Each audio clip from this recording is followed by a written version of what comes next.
हरे कृष्णा, जय श्री राम। तो इस भागवत कोविद के प्रवचन श्रृंखला के ये 3 दिन की जो प्रवचन श्रृंखला, जिसमें मैं कुछ शब्द कहने वाला हूँ, हनुमान जयंती के उत्सव जो हम परसों मनाए, उसके उपलक्ष्य में हमने कुछ हनुमान जी के गुण, उनके लीला, उनके लक्षण, उनके अद्भुत चरित्र के बारे में चर्चा करने हेतु सुंदरकांड को हमने लिया है। कल हमने चर्चा किया कि कोई भी हरि कथा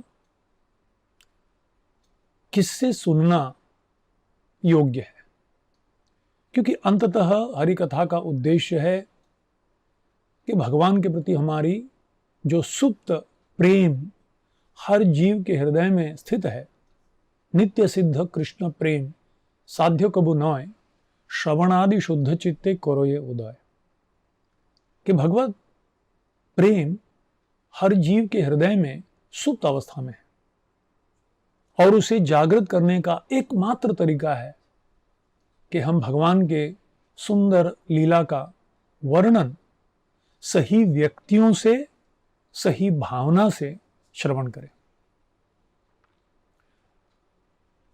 तो इसका मैंने महत्व भी कल बताया, कैसे गीता में भगवान श्री कृष्ण कहते हैं, एवं परंपरा प्राप्तम इमं राजर्षयो विदुः, भगवान से ही आए हुए इस परंपरा में ऐसे महात्माओं और उनके अनुयायियों के मुख से जब हम श्रवण करते हैं तो ये संदेश के अंदर वो शक्ति होती है जिससे हमारे सुप्त प्रेम को जागृत कर सकती है। और अगर अवैष्णव मुखोद्गीर्णम, और अगर अभक्त के मुख से, जिन्हें भगवान के बारे में तत्वतः न ज्ञान है न श्रद्धा है, ऐसे व्यक्ति के मुख से भले हरि कथा दूध जैसे पौष्टिकारक भी क्यों न हो, उसमें अगर जहर मिल जाए तो जैसे वो हमारे लिए हानिकारक साबित होता है, वैसे ही हरि कथा भी सर्पोच्छिष्ट यथापयः, वह भक्ति बढ़ाने के बदले ये जो हमारा मूल स्वरूप है सेवा भाव का, उस सेवा भाव को नष्ट कर देता है। तो आज हम सुंदरकांड में प्रवेश करेंगे। आपने देखा होगा भारत भर में अगर संपूर्ण रामायण करने की किसी कारणवश सुविधा नहीं है तो लोग कहते हैं कम से कम सुंदरकांड पढ़ लो आप। तो प्रश्न ये उठता है कि खास सुंदरकांड ही क्यों?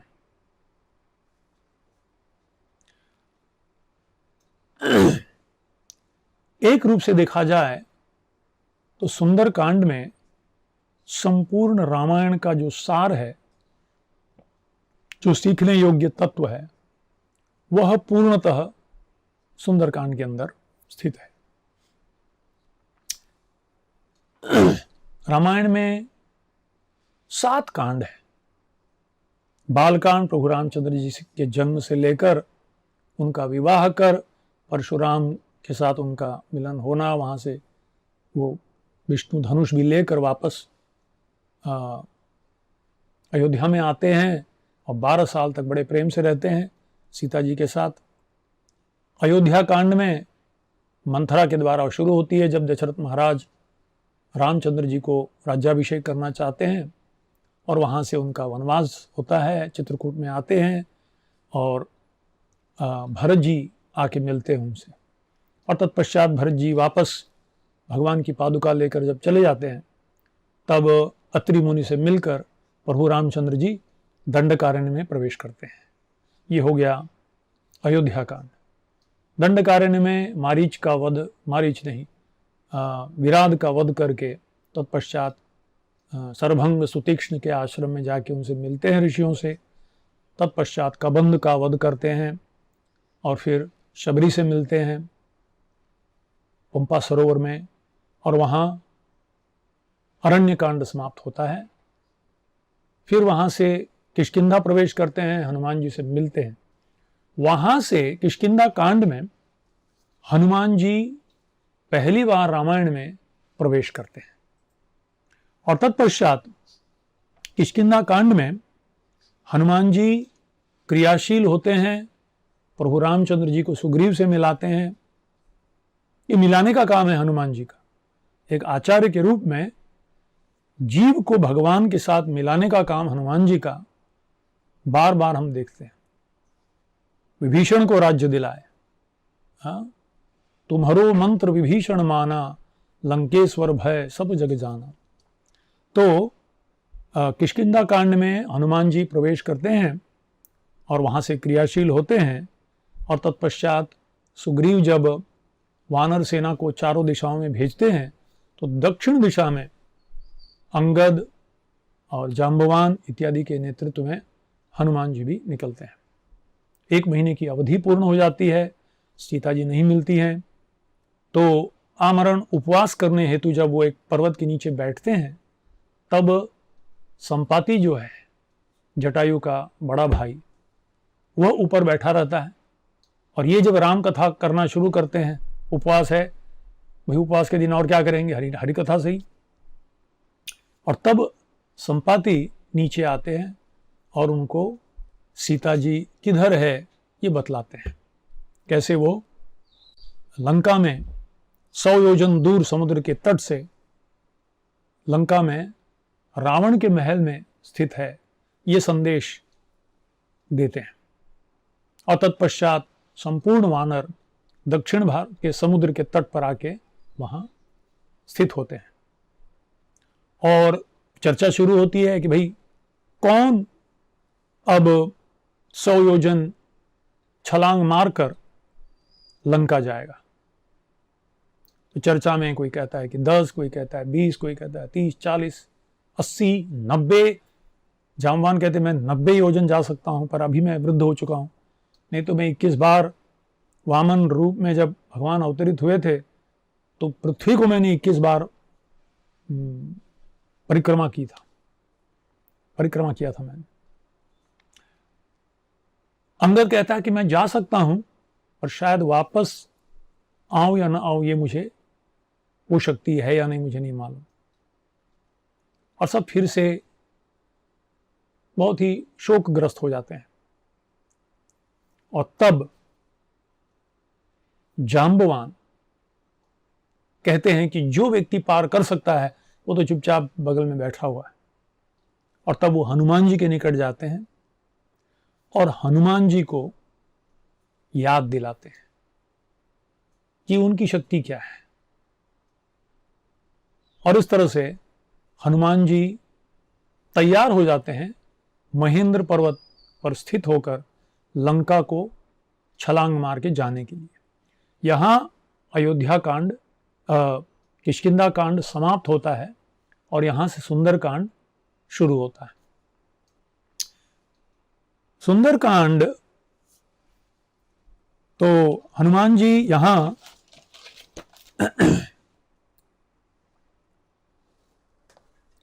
वो बड़े उत्साह से महेंद्र पर्वत पर चढ़ चुके हैं। तो सुंदरकांड को मुख्य रूप से 3 भागों में बांटा जा सकता है। सुंदरकांड में 67 अध्याय हैं, 68 अध्याय, 68 चैप्टर्स। और उसमें ये जो पहला 15 अध्याय हैं वो हनुमान जी का अन्वेषणम का मतलब है सीता जी को ढूंढने निकले हैं। ये अध्याय जो है पहले 15 अध्याय, ये पहला भाग है अन्वेषण, सीता जी को ढूंढना। तत्पश्चात 16 से 40वां अध्याय दर्शनम, सीता जी को मिलना, पता लगाना, मिलने के बाद देखना, कि किस तरह से रावण उन्हें बहुत ही त्रस्त कर रहा है, राक्षसियां हमेशा उन्हें सताती हैं और वो बहुत दुखी हैं, बहुत निराशजनक अवस्था है उनका। रावण ने तो 2 महीने की अवधि दी है कि अगर तुम नहीं स्वीकार करोगी तो मैं तुम्हें खा ही जाऊंगा। और बहुत ही दुखी, संतप्त होकर वह यहां इस स्थिति तक पहुंची है कि सीता जी सोच रही है कि इससे पहले ही मैं आत्महत्या कर लूं। इस स्तर पर जब वो विचार कर रही है तब हनुमान जी देखते हैं और किस तरह से हनुमान जी माता सीता को मिलना, उन्हें विश्वास दिलाना कि मैं राम का प्रतिनिधि हूं, मैं राम का दूत हूं, मैं राम का संदेश लेके आया हूं और आपका संदेश प्रभु रामचंद्र जी को देने की इच्छा से मैं आया हूं यहां। तो एक उन्हें विश्वास दिलाना, उस निराशजनक स्थिति में उन्हें आशा बढ़ाना और पूरा विश्वास दिलाना कि राम जी, प्रभु रामचंद्र जी निश्चित रूप से आएंगे, प्रोत्साहन उनको करना। तत्पश्चात उनका संदेश लेकर वापस रामचंद्र जी के पास आना। ये दूसरा भाग है जिसको हम कहते हैं दर्शनम।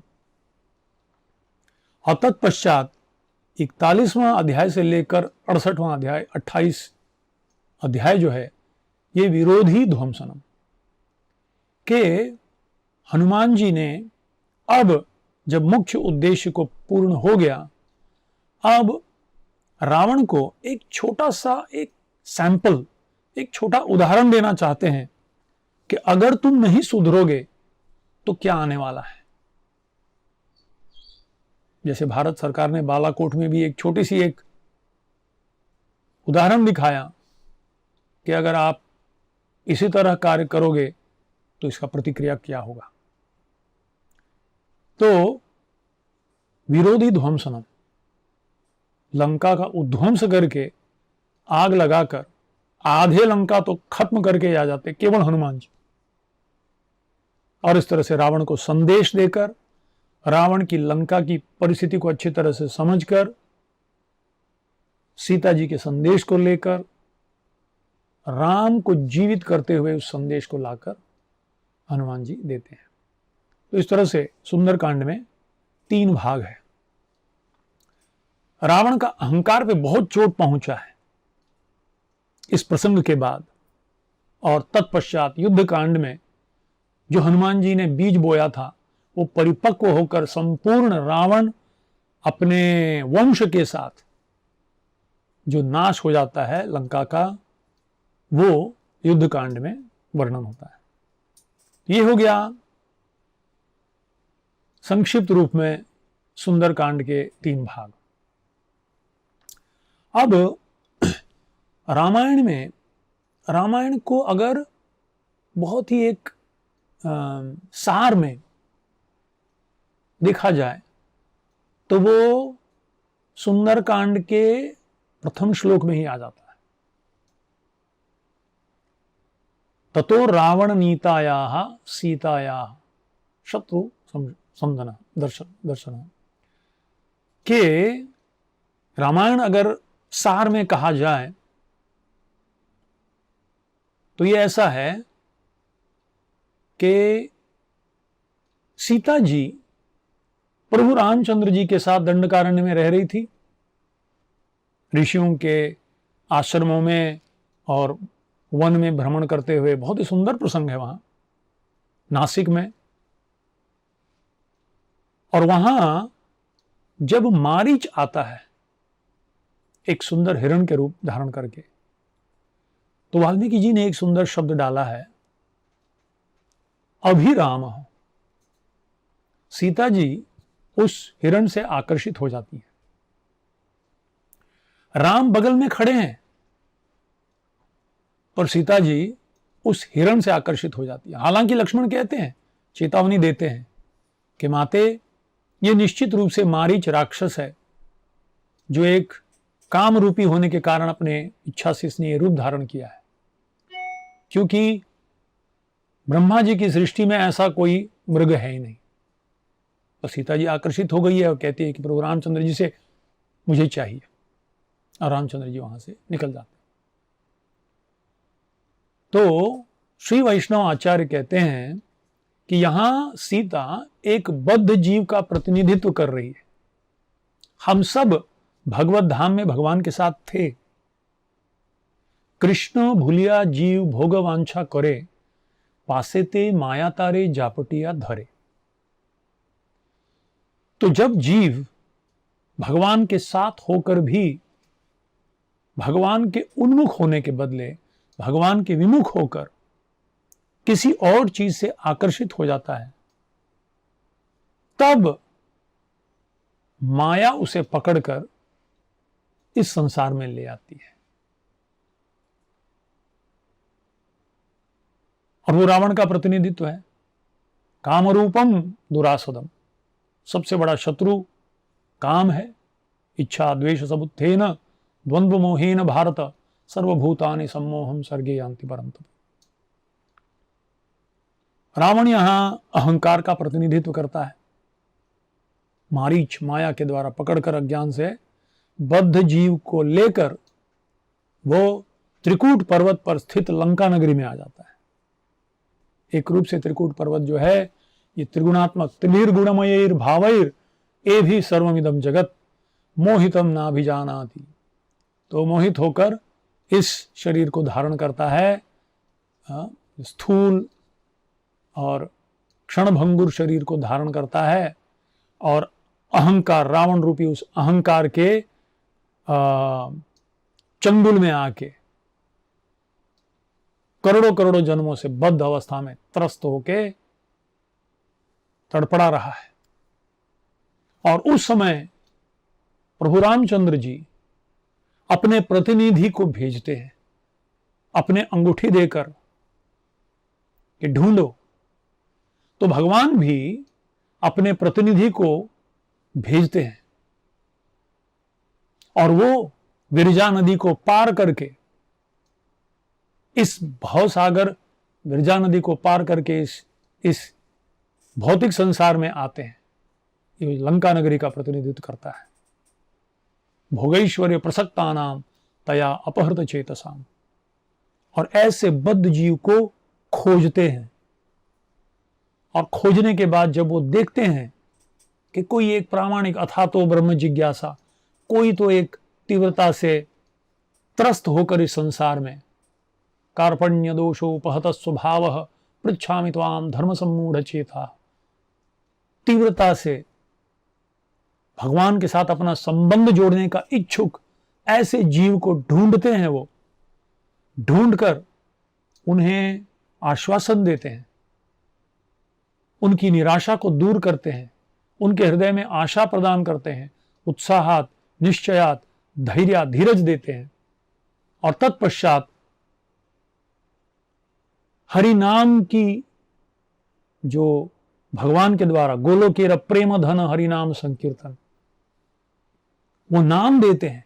प्रभु का भेजा हुआ उनका स्मरणीय स्मरणार्थ रूप में वो नाम देते हैं, जो हमें याद दिलाता है कि हम कौन हैं और हमारा जीवन का अंतिम लक्ष्य क्या है। और तत्पश्चात हमारी इस तीव्र इच्छा को जानकर प्रभु के पास जाकर हमारा रिकमेंडेशन करते हैं कि प्रभु बड़ी तीव्रता से आपका भी राह देख रहा है वो जीव, कृपया आप उसे आइए और उसे बचाइए। तो इस तरह से हम देखते हैं कि सुंदरकांड क्यों इतना महत्वपूर्ण है, क्योंकि सुंदरकांड के अंतर्गत संपूर्ण बद्ध जीव की परिस्थिति क्या है भगवान से विमुख होकर, और उसे उन्मुख करके वापस जोड़ने के लिए हनुमान जी एक आचार्य के रूप में हमें एक उदाहरण दे रहे हैं। आचार्य का योगदान क्या है। और जब हनुमान जी समुद्र को लांघते हैं, तब एक आदर्श साधक को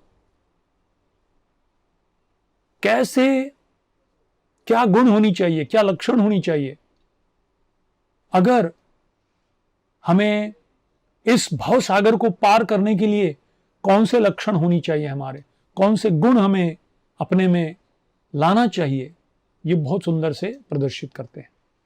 और इसीलिए अपने आप में सुंदरकांड भी परिपूर्ण है। अगर हम संपूर्ण रामायण पढ़ने में किसी कारणवश हम नहीं कर पा रहे तो अब अच्छा, ये प्रश्न उठता है कि सुंदरकांड में ये नाम सुंदर कैसे पड़ा? दूसरे कांडों का नाम हम समझ सकते हैं। फिर बाल कांड में प्रभु रामचंद्र जी जन्म लिए और तत्पश्चात उनके विवाह तक का जो वो लीलाएं हैं वो बाल कांड में। अयोध्या कांड, अयोध्या में बहुत बड़ा कांड हो गया मंथरा और कैकेयी की कृपा से तो वो अयोध्या कांड। किष्किंधा कांड, किष्किंधा में किस तरह से जो भी लीलाएं हुई वो किष्किंधा कांड। अरण्य, अरण्य कांड जो अरण्य में हुआ, दंडकारण्य में। युद्ध कांड, जहां युद्ध हुआ रावण के साथ, असुरों के साथ। तत्पश्चात उत्तरकांड जो बाकी बचा है वो तो वहां हो गया। अब ये सुंदरकांड क्या है? इसका नाम सुंदरकांड क्यों पड़ा? ऐसी क्या चीज है इसमें जो इसका नाम सुंदरकांड पड़ा? और इसमें सुंदरकांड में सुंदर कौन है? ये एक प्रश्न उठता है जो आज हम चर्चा करेंगे। सुंदरकांड में सुंदर कौन है? कुछ लोगों का कहना है कि सुंदरकांड इसलिए उसको सुंदरकांड नाम दिया गया है क्योंकि जिस तरह से वाल्मीकि जी ने बहुत ही सुंदर तरीके से इस कांड में जो लीलाओं का वर्णन किया है ये बहुत ही सुंदर है, और जो दूसरे कांड में दिखता नहीं है। और हो सकता है कुछ लोग ऐसे कहते हैं, पर प्रभु रामचंद्र जी की लीला और वाल्मीकि जी की जो दक्षता है, कृपा है उनको जो मिली है, ब्रह्मा जी का आशीर्वाद मिला है, नारद जी की कृपा मिली है, तो हम ये नहीं कह सकते कि केवल सुंदरकांड ही सुंदर है। क्योंकि प्रभु रामचंद्र जी का जहां भी वर्णन आया है, उनके भक्तों का वर्णन आया है, वो तो सुंदर होगा ही। कहते हैं कि नहीं, शायद ये नहीं है, और कुछ होना चाहिए। तो फिर क्या राम सुंदरकांड के सुंदर हैं वो? क्यों? क्योंकि राम की सुंदरता ऐसी है, न केवल पूरे संसार के सारी स्त्रियों को आकर्षित करने वाला स्वरूप है, बल्कि जो भी पुरुष, कोई भी व्यक्ति अगर प्रभु रामचंद्र जी को एक बार देख ले तो फिर जिस प्रकार एक लोहे का टुकड़ा स्वाभाविक रूप से एक चुंबक की ओर आकर्षित होता है, कहते हैं उनके गुण, उनका रूप इतना सुंदर है कि कोई भी व्यक्ति एक बार भी उनको देखना तो दूर की बात, उनके बारे में भी अगर सुन ले तो स्वाभाविक रूप से आकर्षित हो जाएगा। पुंसाम मोहन रूपया, पुंसाम मोहन रूपया, मोहित करने वाला उनका स्वरूप है। और इसीलिए लोग कहते हैं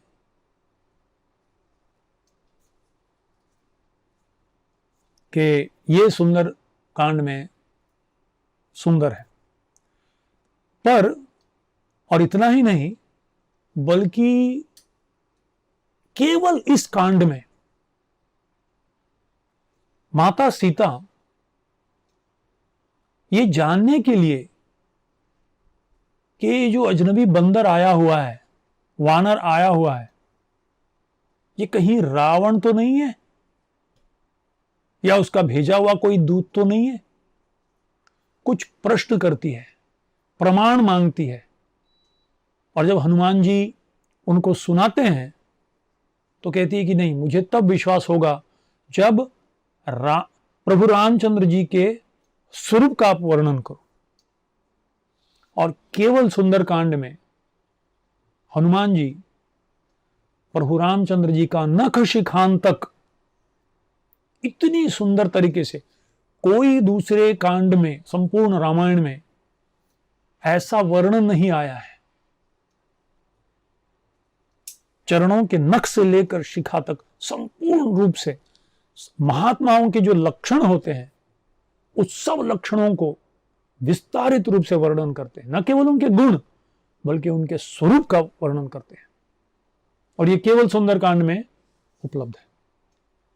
और इसीलिए कुछ लोगों का कहना है कि ये सुंदरकांड है, क्योंकि भगवान के स्वरूप की सुंदरता का वर्णन यहां विस्तारित रूप से हुआ है। न केवल यहां हनुमान जी प्रभु रामचंद्र जी के सुंदर स्वरूप, उनके शारीरिक लक्षणों का वर्णन करते हैं, बल्कि उस रूप का आस्वादन भी करते हैं। मग्न होकर उनके रूप का वर्णन करते हैं, उसका आस्वादन भी कर रहे हैं। पर राम इस सुंदरकांड के अंत में कुछ समय के लिए आते हैं। बस जब हनुमान जी पार करके जाके रामचंद्र जी को सीता मैया के बारे में सुनाते हैं, केवल वहां राम प्रकट होते हैं व्यक्तिगत रूप से। कुछ अंतिम एक अध्याय में, 68 अध्याय के एक अध्याय में प्रकट होते हैं रामचंद्र जी, 1 या 2 अध्याय में। तो लोगों का कहना है कि नहीं नहीं नहीं, हो सकता है प्रभु रामचंद्र जी तो सुंदर हैं ही, पर वो सुंदर नहीं है इस सुंदरकांड के। तो फिर सवाल उठता है, भाई और कौन है? तो कुछ लोगों का कहना है, क्या वो सीता है? क्योंकि इसमें कोई संदेह नहीं, निस्संदेह सीता जैसा सौंदर्य पूरे तीनों लोकों में और किसी का नहीं है। त्रिपुर सुंदरी है वो। और इसीलिए अगर सुंदरता की परिपूर्णता किसी में देखना है तो माता सीता में है।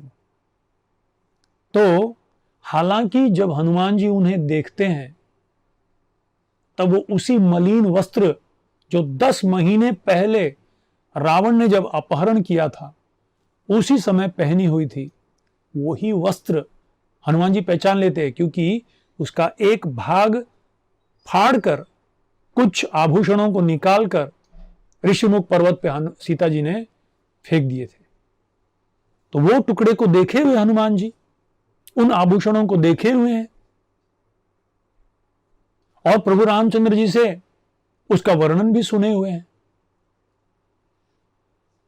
और जैसे उस अशोक वृक्ष पर बैठकर देखते हैं सीता जी को, बहुत ही सुंदर तरीके से वाल्मीकि जी वर्णन करते हैं कि किस तरह से, हालांकि वो सूख गई थी, हालांकि भगवान के विरह में, प्रभु रामचंद्र जी के विरह में वो कुछ खाई नहीं थी, पी नहीं थी, पर फिर भी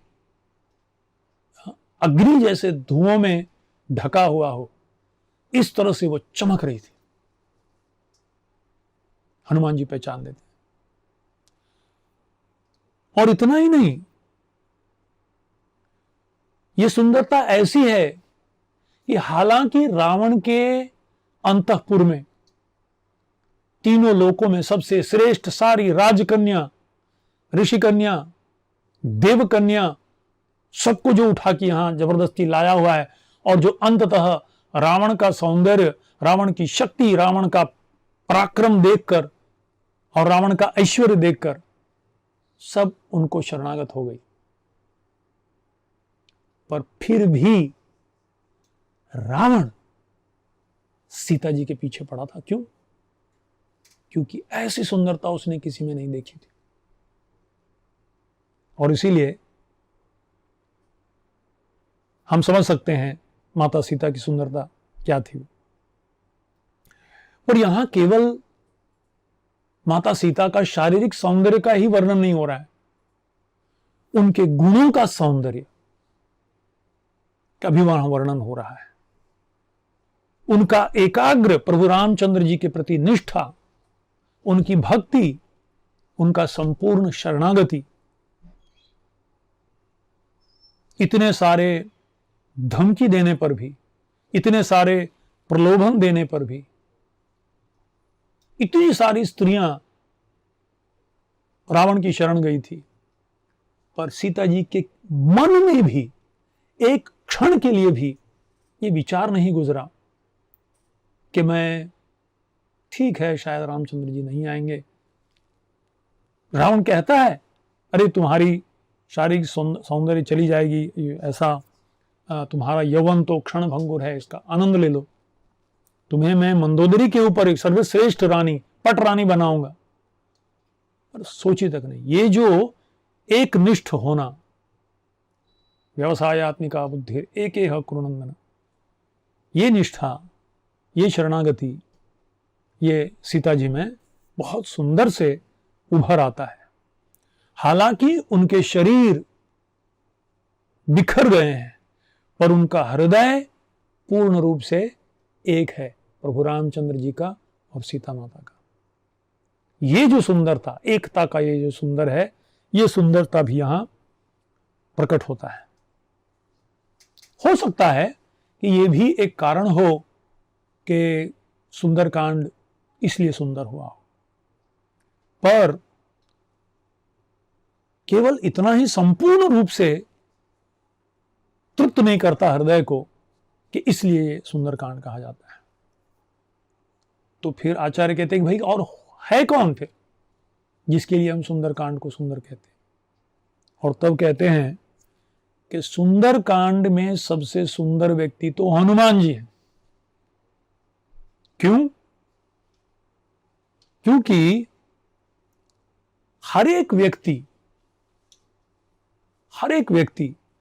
एक बार अगर भगवान के बारे में, भगवान के नाम, भगवान के रूप, भगवान के गुण, भगवान की लीलाएं अगर प्रेमी भक्तों के द्वारा श्रवण कर ले और फिर जाकर भगवान के सुंदर स्वरूप के सामने खड़े हो जाए, तो आकर्षित हो जाता है स्वाभाविक रूप से। ये भगवान की सुंदरता है, अद्भुत सौंदर्य। तो हम सब भगवान के रूप से मोहित हो जाते हैं, आकर्षित हो जाते हैं और उनका सानिध्य प्राप्त करने की इच्छा रखते हैं। पर भगवान किससे आकर्षित होते हैं वो तो उन्हीं को मालूम, वो उनके ऊपर छोड़ा गया है। तो भगवान जिस सौंदर्य से आकर्षित होते हैं वो सबसे सुंदर है। आचार्यों का कहना है कि भगवान सबसे सुंदर हैं, पर ऐसे सुंदर भगवान जिस व्यक्ति से भी आकर्षित हो रहे हैं तो समझ लेना कि उससे सुंदर इस संसार में कोई दूसरा व्यक्ति नहीं है।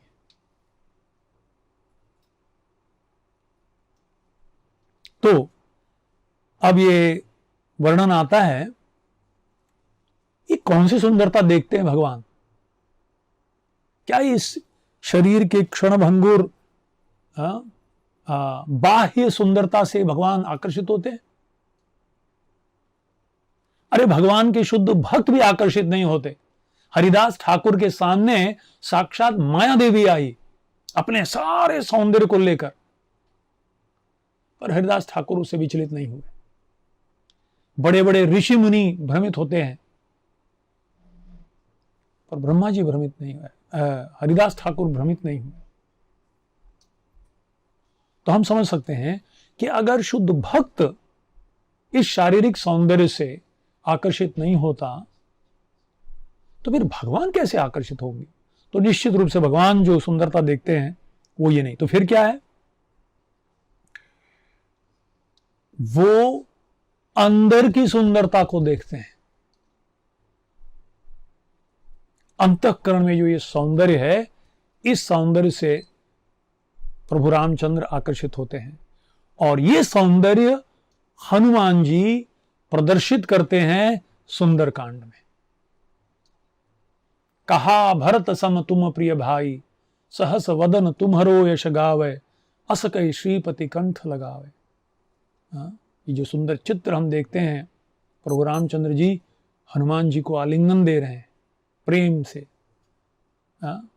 उनके सुंदर से, उनके आंखों से अश्रुओं की धारा बह रही है, दोनों की आंखों से एक दूसरे को नहला दे रहे हैं। तो हनुमान उनकी शरणागति मनसा वाचा कर्मणा, मन से, वाणी से और कर्म से संपूर्ण रूप से शरणागत भक्त हैं। और उनकी जो सेवा है, उनका जो सेवा भाव है, जो कल हमने चर्चा किया, एक सुंदर प्रसिद्ध हनुमान जी का श्लोक, जब हनुमान जी से प्रभु रामचंद्र जी बोलते हैं कि हनुमान तुमने मेरे लिए इतना सेवा किया, कुछ मांगो, मैं तुम्हें मुक्ति देने के लिए तैयार हूं। तो हनुमान जी कहते हैं भवबंध छिदे तस्यै स्पृहयामि न मुक्तये, भवान प्रभुर अहम दासः इति यत्र विलुप्यते। प्रभु धिक्कार है उस मुक्ति पर जहां आप मेरे प्रभु और मैं आपका दास, ये भावना अगर चली जाए तो मुझे धिक्कार है उस मुक्ति पर। यानी ये सेवा भाव, शाश्वत रूप से मैं आपकी सेवा करते रहूं, उस सेवा में आनंद लेने वाले व्यक्ति भगवान की आंखों में सबसे सुंदर हो जाते हैं। सारे वानर वीरों में केवल हनुमान ही एक ऐसे व्यक्ति हैं जो राम के ध्यान को और राम के प्रेम को आकर्षित करते हैं। और इसीलिए संपूर्ण वानर सेना करोड़ों की संख्या में चारों दिशाओं में जब सुग्रीव भेजते हैं तो सब में से प्रभु रामचंद्र जी अपनी अंगूठी को हनुमान जी के हाथ में देते हैं। न केवल प्रेम बल्कि भगवान का विश्वास भी जीता है उन्होंने। ये है हनुमान जी, ये है उनकी सुंदरता।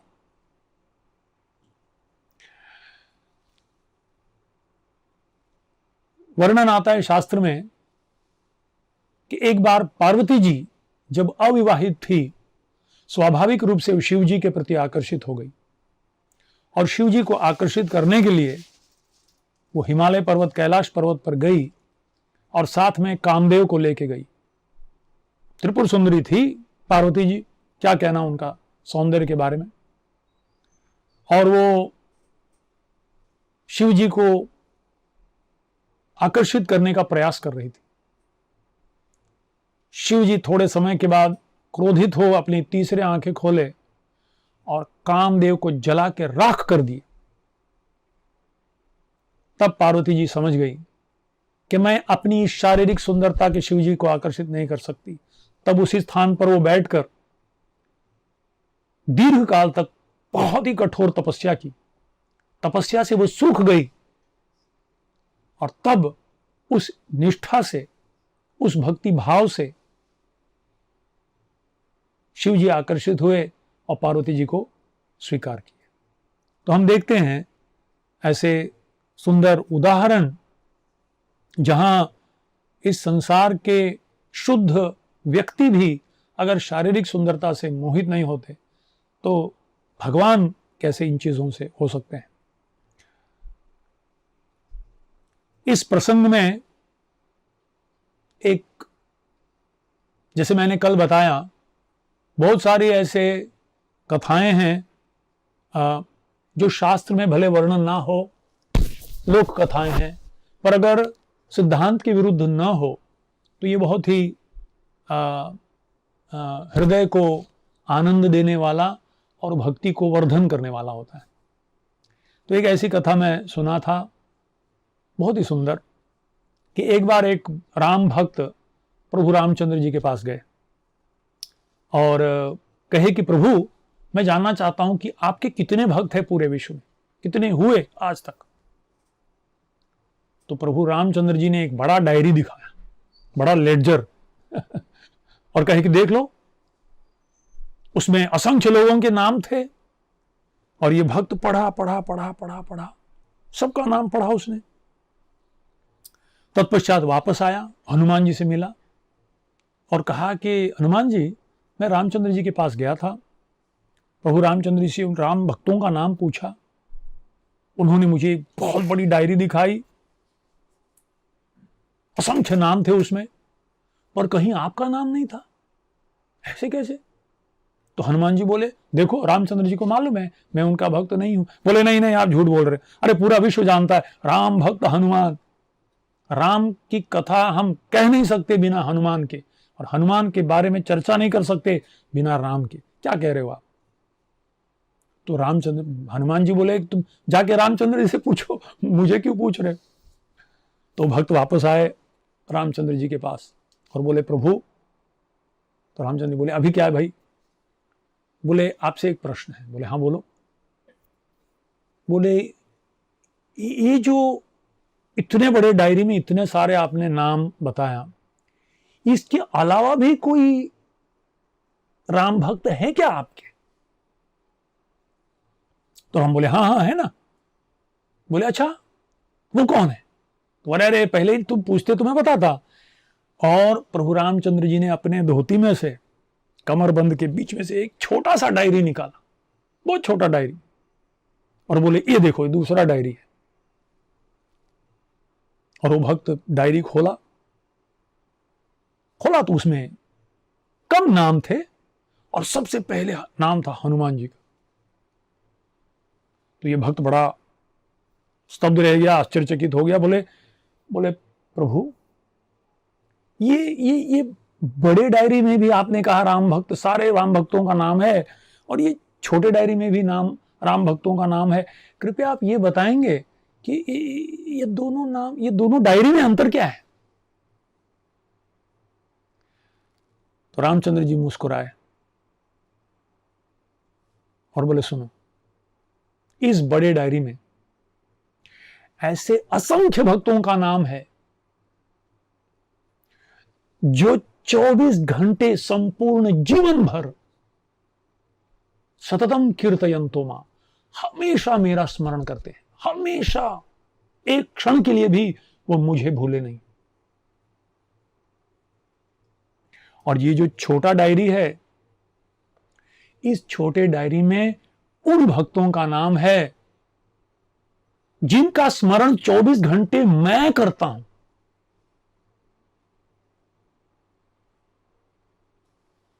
आप कहेंगे सुनने के लिए अच्छा है, इसका शास्त्र प्रमाण क्या है?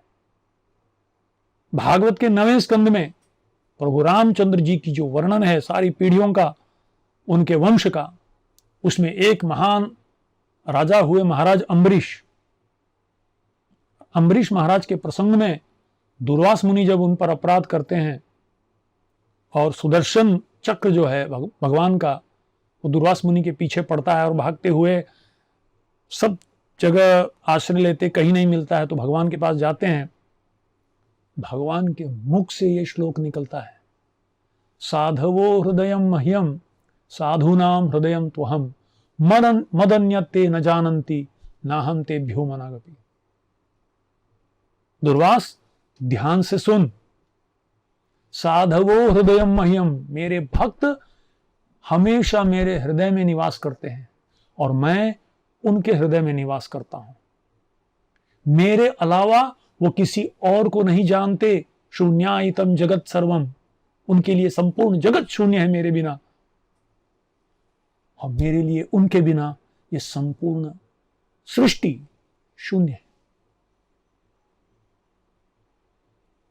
ये है वो छोटे डायरी वाले भक्तों का लक्षण, क्योंकि वो पूर्ण रूप से इतना, उनका एक ही जीवन का उद्देश्य है, हर सांस, हर शब्द, हर क्रियाएं, हर विचार केवल अपने प्रभु को प्रसन्न करने के लिए।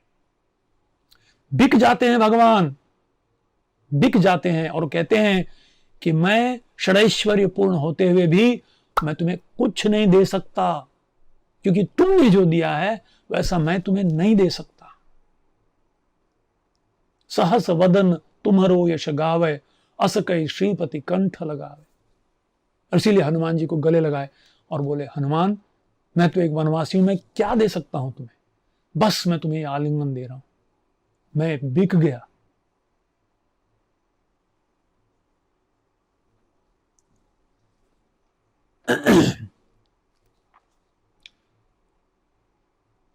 श्रील प्रभुपाद जी के एक शिष्या हमारे मंदिर में आई थी और उनको हमने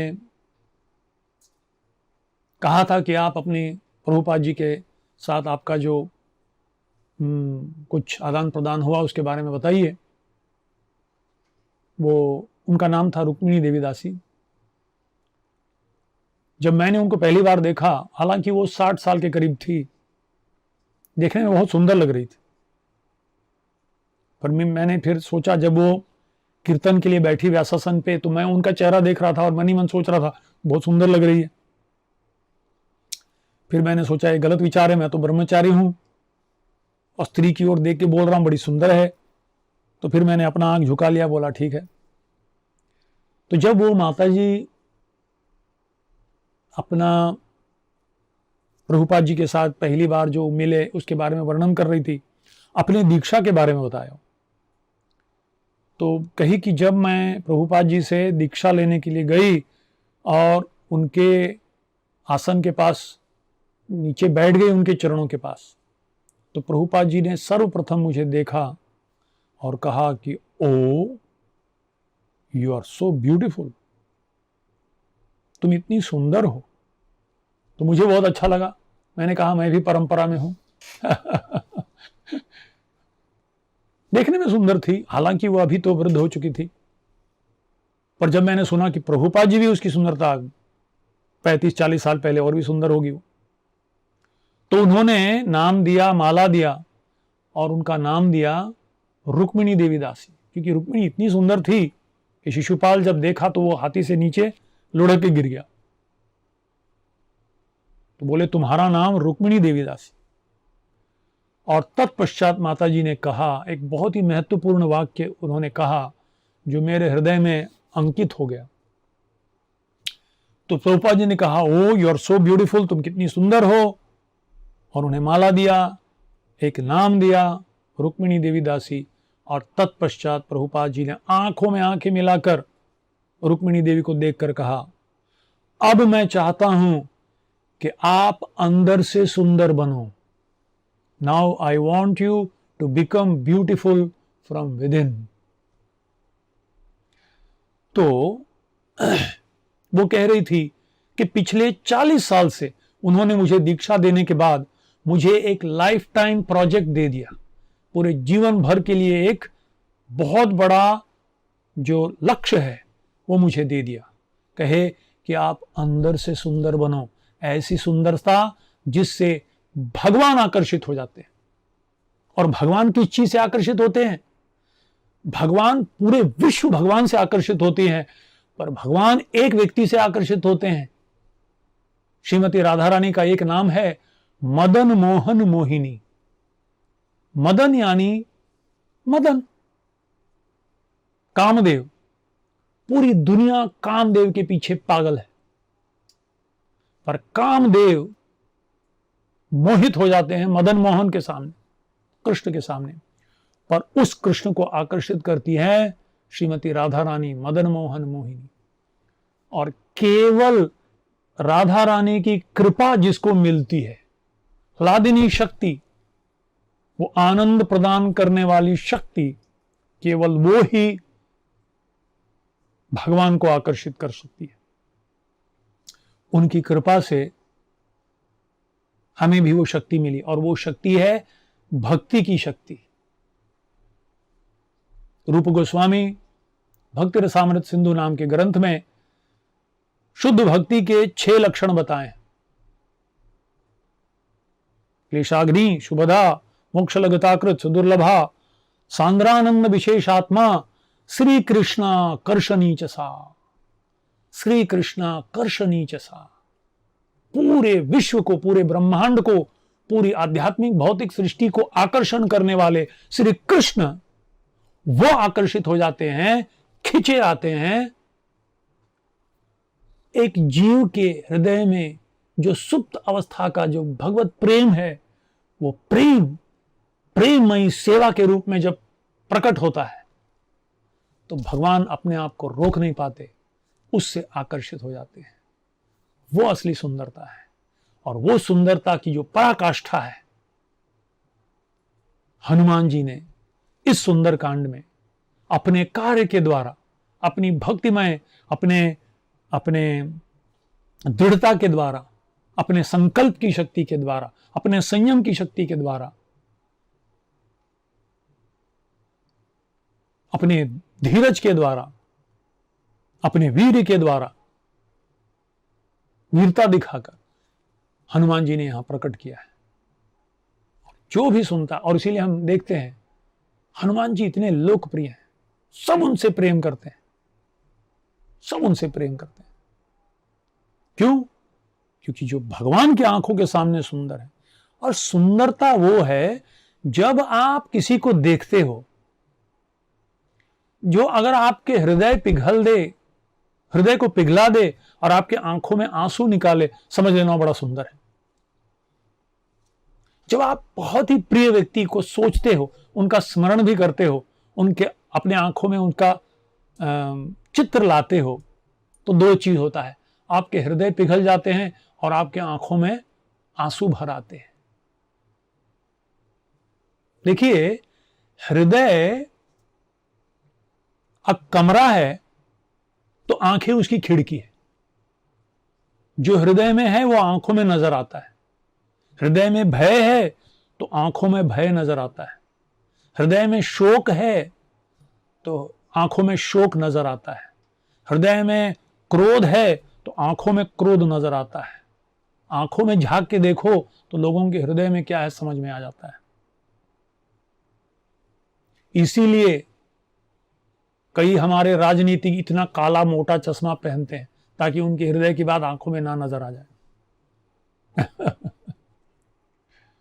तो आंखें जो हैं हृदय का भावना को व्यक्त करते हैं। प्रभु रामचंद्र जी जब हनुमान जी को देखते हैं तो उनके आंखों में अश्रुओं की धारा बहती है। क्यों? क्योंकि वो इतने प्रेम जागृत करते हैं प्रभु रामचंद्र जी के हृदय में। और केवल एक ही शक्ति है जो ये इस भगवान के हृदय को पिघला सकती है और उनके आंखों से अश्रुओं की धारा बहला सकती है, और वो है भक्ति। और वो भक्ति बाह्य रूप से प्रकट होता है प्रेममयी सेवा, दृढ़ सेवा, व्यवसायत्मिका बुद्धिर एके हक नंदन। तो ये सुंदर कांड के सुंदर जो हैं वो हनुमान जी। तो इनका कल हम वर्णन सुनेंगे, किस तरह से वो महेंद्र पर्वत पर चढ़कर निष्ठा के साथ, पूरी दृढ़ता के साथ, पूरे निश्चय करके छलांग मारेंगे और लंका की ओर बढ़ेंगे। कई बाधाएं आएंगी, उसको पार करके किस तरह लंका में पहुंचेंगे, ये हम कल इस पर चर्चा करेंगे। बहुत बहुत धन्यवाद। जय श्री राम, जय Hanuman. RG Media YouTube channel, like, share, subscribe